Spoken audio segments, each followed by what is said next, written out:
میں اکثر اپنے دوستوں سے کہا کرتا ہوں کہ آپ اللہ کا شکر ادا کرو، ورنہ آپ جا کے جن اسلامی حکومتوں میں علماء کے پاس سیاسی قوت نہیں، ان کے پاس بولنے کی جرت بھی نہیں، وہ کچھ بول بھی نہیں سکتے، آپ جا کے دبئی میں ایک شیخ، ایک خطیب صاحب، وہ اچھی طرح میرے جیسا یہ چوغا، اس کے اوپر عود کا عطر، ہاتھ میں اچھا سا خاصا موبائل، باہر اچھا سا فراڈو، یہ سب کچھ فیسیلیٹیز، اس کے ساتھ وہ آ کے جب خطبہ شروع کرے گا، سرکار کی جانب سے جو چیز لکھا ہوگا وہ اس پر بحث کریں گے، نماز پر، زکوٰۃ پر، حج پر اور ان چیزوں پر، والدین کے حقوق پر۔ ان میں یہ جرت نہیں کہ وہ یہ کہے کہ دبئی کے ساحل سمندر پر جو کچھ ہو رہا ہے یہ خلاف شریعت ہے۔ دبئی کا ایک بھی عالم دین اپنے منہ سے یہ بات نہیں نکال سکتا، بلکہ دبئی تو دبئی ہے۔ آپ سعودی عرب میں جائے، مسجد نبوی شریف میں شیخ عبد الرحمن الحذیفی، جس کا جرم صرف اتنا تھا، جس نے کہا تھا کہ والخمینی امام الضلالہ، بس مجھے وہ الفاظ یاد ہے، اس جرم کی پاداش میں اگر کوئی مسجد نبوی شریف میں آپ صلی اللہ علیہ وسلم مبارک کے روضہ اطہر کے ساتھ 10 گز کے فاصلے پر آپ صلی اللہ علیہ وسلم کے رفیق حیات حضرت ابوبکر صدیق کی صداقت کو بیان نہیں کر سکتا، اور یہاں پر پاکستان میں ایک بہت ہی غریب اور فقیر اور ملنگ عالم دین ہو، وہ صرف مسجد میں نہیں، وہ چوک چوراہے میں بھی نہیں، وہ اسمبلی فلور پہ کھڑے ہو کے الحمدللہ ابوبکر صدیق کی صداقت کے لیے قانون سازی کرتا ہے، تو آپ کیا سمجھتے ہیں یہ جمعیت علماء ہمارے لیے نعمت نہیں ہے؟ بہت بڑی نعمت ہے۔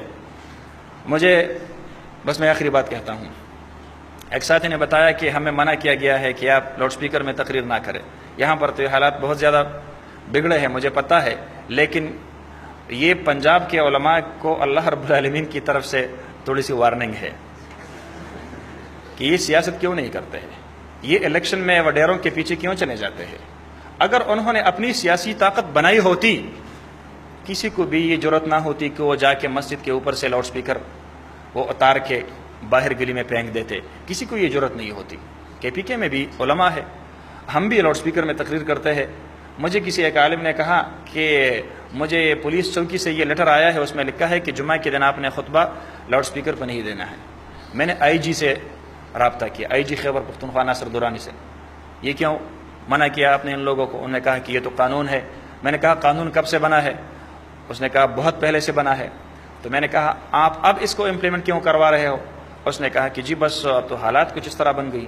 میں نے کہا ایمپلیفائر ایکٹ میں یہ لکھا ہے کہ لوگوں کو ڈسٹرب کروانے کے لیے ایمپلیفائر کا استعمال نہیں کیا جائے گا، تو قرآن و سنت سننے سے لوگ زیادہ ڈسٹرب ہو جاتے ہیں، یا جو میوزیکل شوز لوگ لگاتے ہیں، میوزیکل کنسرٹ لوگ لگاتے ہیں، ایک گھر میں غم اور وہاں پر لاش پڑی ہوتی ہے اور سامنے سے جو گاڑی گزر رہی ہوتی ہے تو اونچی آواز سے اس میں ایمپلیفائر لگا ہوتا ہے، اس پر آپ پابندی کیوں نہیں لگاتے؟ کیا اس سے لوگ ڈسٹرب نہیں ہوتے؟ مجھے جواب میں کہنے لگے کہ مولانا صاحب بس ہم کیا کریں، ہماری مجبوری ہے۔ میں کیا مجبوری ہے؟ اگر جس دن آپ نے یہ چوکوں اور چوراہوں پر ہونے والے دھرنوں اور مجروں پر پابندی لگائی لاؤڈ سپیکر میں، اسی دن ہم جمعہ کا خطبہ بھی لاؤڈ سپیکر پر نہیں دیں گے۔ لیکن اگر وہ اپنے دھرنے اور اپنے مجرے اور اپنے میوزیکل شوز اور اپنے میوزیکل کنسرٹ کے لیے لاؤڈ سپیکر کا استعمال کر رہے ہو، وہاں پر ایمپلیفائر ایکٹ لاگو نہیں ہوتا، تو میں انشاءاللہ اپنے قرآن و سنت کی تبلیغ اور پرچار کے لیے لاؤڈ سپیکر کا استعمال ہم ضرور کریں گے۔ اس پر کوئی مائک کا لال بھی پابندی نہیں لگا سکتا۔ اور میں نے اس کو یہ بھی کہا کہ آپ خامخواہ زور لگاتے ہیں۔ اس نے کہا کہ جی ہمیں اوپر سے حکم ملا ہے۔ میں نے کہا آپ کو جس اوپر سے حکم ملا ہے، ہمیں اس سے بھی اوپر سے حکم ملا ہے، بلغ ما انزل الیک، بلغ ما انزل الیک۔ اللہ رب العالمین کے دین کو پہنچانا یہ آپ صلی اللہ علیہ وسلم مبارک کی ذمہ داری تھی، اور اس کے بعد آپ کے ورثاء خلفاء جانشین علماء کی ذمہ داری ہے۔ ہم اپنی ذمہ داری کو پورا کرنے کے لیے لاؤڈ سپیکر کا بھرپور استعمال کریں گے۔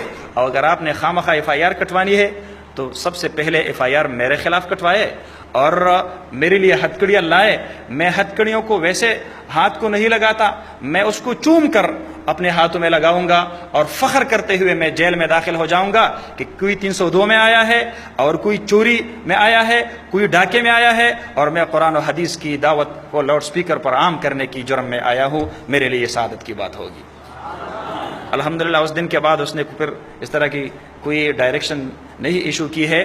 تو جہاں پر آپ کی سیاسی قوت مضبوط ہوگی، آپ کے ادارے محفوظ ہوں گے، آپ کے علماء محفوظ ہوں گے، آپ کی تبلیغی جماعت محفوظ ہوگی۔ اللہ رب العالمین جمعیت علماء اسلام کو دن دگنی رات چگنی ترقی نصیب فرمائے۔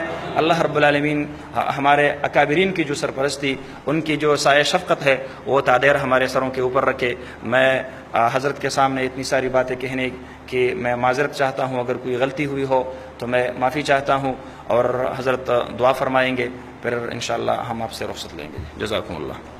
لا إله إلا الله، لا إله إلا الله، لا إله إلا الله، ما لنا رب سواه. لا إله إلا الله، لا إله